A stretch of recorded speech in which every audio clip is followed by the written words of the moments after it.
And as we continue our coverage of this, the Clinton campaign once praised James Comey as a principled career lawman beyond reproach. But now they are in full-on assault mode against the FBI director.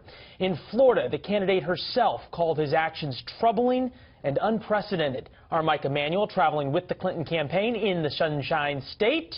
Good morning, Mike.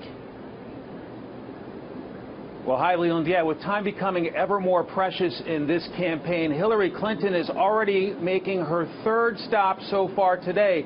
Clinton visited an African-American church in Fort Lauderdale this afternoon and talked about staying focused no matter what is thrown at her and her supporters.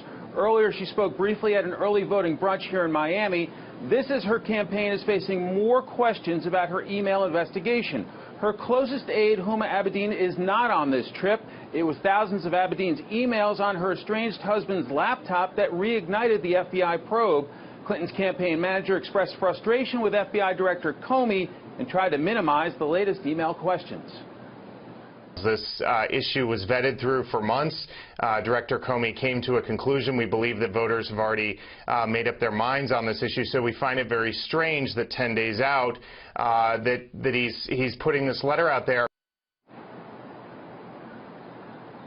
Clinton ripped the FBI director yesterday, calling his recent actions on her email probe deeply troubling. She also blasted Donald Trump. He is doing his best to confuse, mislead, and discourage the American people. I think it's time for Donald Trump to stop fear-mongering, to stop disgracing himself, to stop attacking our democracy. We can't let him get away with this, can we?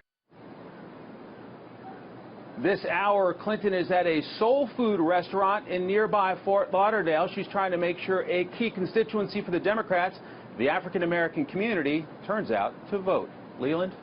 You know, Mike, we had heard from the Clinton campaign. They were almost expanding the map, thinking of going to places like Arizona and the like later in the week. Any change to the travel itinerary now because of these new revelations? You know, not that we've heard so far. That is a really smart question, something we've been asking, and so far they say they're still planning to go to Arizona midweek, which was surprising because it's typically a Republican state, but most of the other trips are battleground states that she would be going to either way, and it sounds like her plans at this stage are staying what was announced several days ago. All right. Mike Emanuel on the trail. Thanks, Mike.